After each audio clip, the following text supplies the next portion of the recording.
हाँ जी सजनों ताज़ी सूई सवाई वैड़ बहुत वड्डी ते बहुत टॉप इस वक्त जो बौला होगा 20 किलो रैडी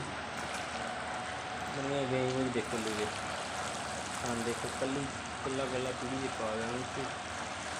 सीरीस ला के देखो तो जैली देखो गाला नहीं छड़ती हूँ जिवें मर्जी इधर करूँगा मैं लेग दी फिटनेस मगर बच्चा है बहुत ਵੱਡੇ ਕੱਦ ਕੱਟਦੀ बहुत चंगी हाइट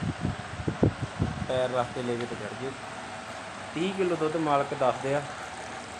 भी मगर लिए ਅਸੀਂ ਚੋਇਆ ਤੇ ਪਰ ਆਪਾਂ 25-28 ਕਿਲੋ ਦੀ ਗਰੰਟੀ ਤੇ ਜਿਹੜਾ ਬੰਦਾ ਮਰਜ਼ੀ ਲੈ ਜੇ ਬਹੁਤ ਵੱਡੇ ਕੱਦ ਕੱਟਦੀ ਹੈ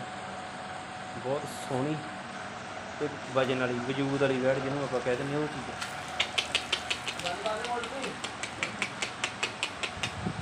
ਚੱਲ ਬੱਤੇ ਬਹੁਤ ਚੰਗਾ ਢੰਗ ਹੈ